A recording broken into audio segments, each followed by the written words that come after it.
Hi, I'm Gordon from Camera Labs, and this is Sony's FE 135mm f1.8 G Master, a high-end telephoto prime lens for its alpha mirrorless cameras that cost $1,900 US. 135mm is a popular focal length with portrait and event shooters who want tighter views with minimal distortion and a very shallow depth of field, although as you'll see, this particular model can also turn its hand to other subjects with great success. I tested a final production sample at the official New York launch event and back at home in Brighton afterwards, and in this video I'll show you everything I learned about it. If you find my videos useful and don't want to miss any of my latest reviews and tutorials, please subscribe and hit the notification bell. Thanks, now on with the video. The FE 135mm f1.8 G Master is a fairly substantial lens, measuring 90mm in diameter, 127mm in length and weighing 950 grams or 33.5 ounces. The Sigma 135mm f1.8 Art is its closest rival and it's virtually the same diameter, but the native E-mount version is a little longer at 141mm and at 1230 grams it's noticeably heavier too. The optical design consists of 13 elements in 10 groups, an 11-blade diaphragm system, and it has a closest focusing distance of 70 cm. That's closer than most rivals, which focus nearer to 90 cm. There's no optical stabilization, so you'll need body-based IS to reduce any wobbles. Like all G Master lenses, the 135mm f1.8 aims to deliver sharp details across the frame and at near and far distances, as well as attractive rendering of blurred areas. Sony achieves this with a combination of extreme aspherical and super ED elements, along with a floating focus mechanism with two groups driven by linear motors.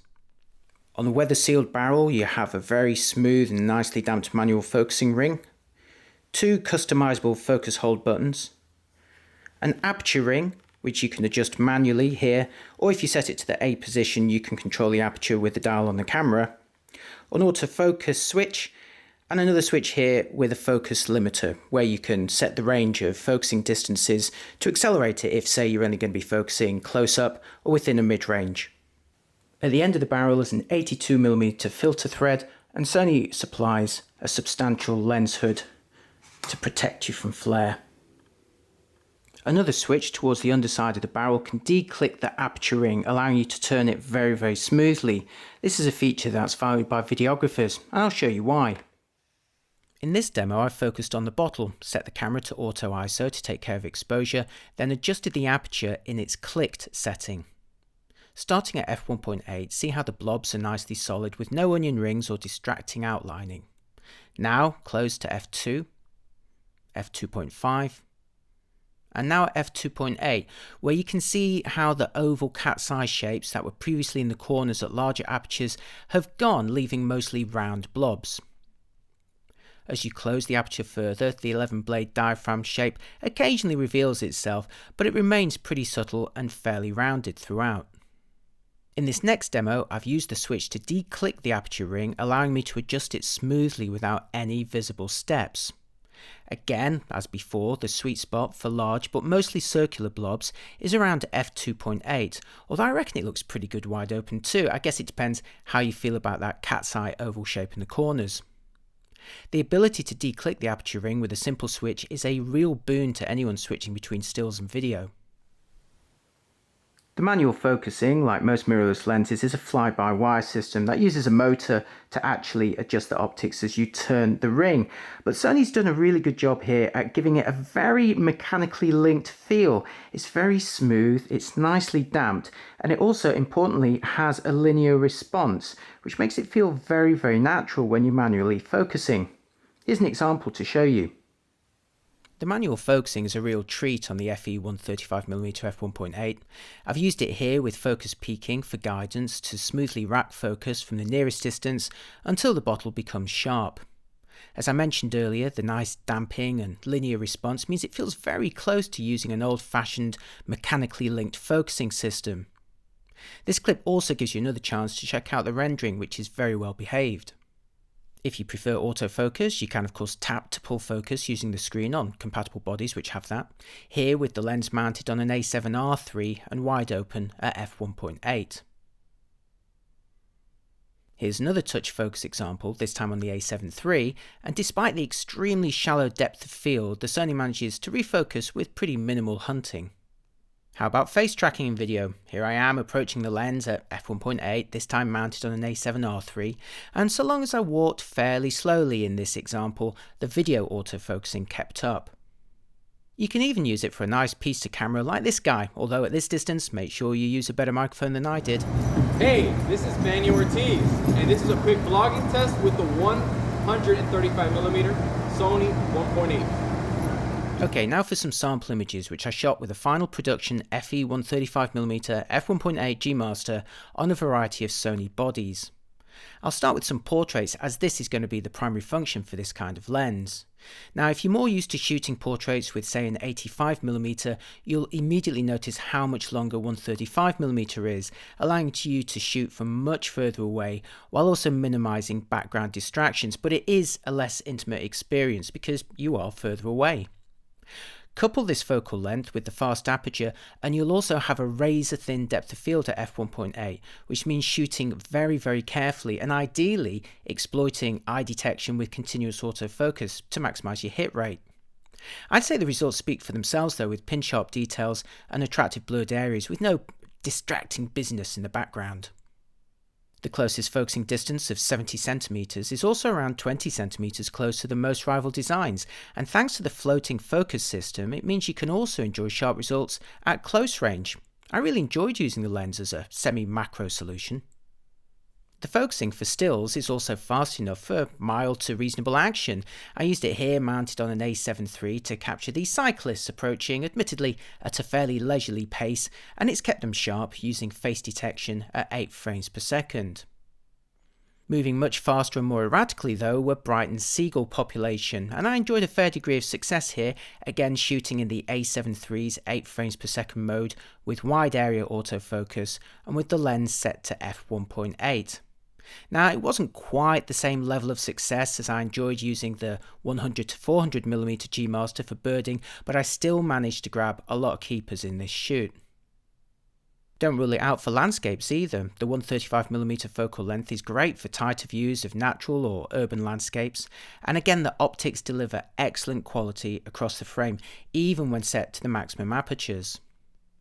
Take a look at this example which I shot with the aperture wide open at f1.8. Here the details in the far corners remain pretty much as sharp as they do right in the middle, an impressive feat at f1.8. Here's another example with the aperture wide open at f1.8 where again the far corners reveal a high degree of detail that's really impressive. Just before moving on, here's a quick star field I shot at f1.8 from my backyard. Now the sky where I live is way too light polluted for a deep sky image, but I wanted to show you the star images nonetheless as they remain very well behaved across the frame, even when you're looking closely in the corners. I reckon this could be a lovely lens for astrophotography as long as it's on a tracked mount and you've got some reasonably dark skies of course. You've already seen the rendering at larger apertures, but what about small ones? Here's the view at f8. Now f11, f16 and f22, showing the starburst effect of diffraction on the bright sources of light. Oh, and finally you can of course mount it on an APS-C body as I've done here on the A6400 for a 202mm equivalent field of view. At this kind of focal length you really ideally want a stabilised body if you're hand holding, but you can still enjoy nice results. I shot this from a small tripod, and I also took it with the aperture wide open at f1.8. The FE 135mm f1.8 G Master is another valuable addition to the Sony lineup, filling an important gap in the catalogue for portrait and event shooters. Like other recent G Master lenses, it confidently delivers on its promise of sharp details across the frame, both near and far, with attractive rendering of blurred areas. I was particularly impressed by the detail in the far corners, even wide open at f1.8, and it seemed very well behaved whatever I pointed it at. The bokeh blobs are nice solid shapes with no onion rings or distracting outlining to worry about, and if you close the aperture to around f2.8, you can also eliminate the oval cat-sized shapes from the corners, if that's the look you prefer. Videographers will also appreciate the linear manual focusing, declickable aperture ring, and minimal focus breathing. Now, some portrait or event shooters will prefer the flexibility and relative intimacy of a shorter 85mm or even a 50mm lens, but for those who prefer to shoot at longer distances and really minimise background distractions, the FE 135mm f1.8 G Master is one of the best examples of this focal length that I've tested. But at $1,900 it's also one of the most expensive, and it's not the only game in town either. At $1,399, Sigma's 135mm f1.8 Art is around $500 cheaper, and while it may be longer, heavier, and not quite up to the overall performance of the Sony, it still remains an excellent lens for the money. Then there's the Zeiss Batiste 135mm f2.8. That makes it just over a stop slower, but it's smaller, lighter, and sports optical stabilization for $1,699. You could also adapt the aging but still much loved Canon EF 135mm f2, optically a tad dimmer but surprisingly lightweight at just 750 grams, slightly smaller and costing almost half the price at just $999. But if your budget can stretch to the Sony, you'll be rewarded with the best native experience, the fastest focusing and superb optics. This is becoming a familiar narrative for Sony's premium G Master series, but the fact remains they've done it again and produced another excellent lens that sets the bar at its focal length. If you found this review useful, please give me a like, and if you haven't already subscribed, please give me a follow and click the notification bell to make sure you don't miss out on any of my videos. And if you really like it, you can support my work by checking prices or treating me to a coffee using the links below. Cheers! If you're into photography without post-processing, also check out my in-camera book, which tells the story behind 100 of my favourite travel photos, all JPEGs out of camera with no Photoshop or Lightroom. You can also find me on Instagram and Twitter at Camera Labs. Thanks for watching, and see you next time. Bye bye.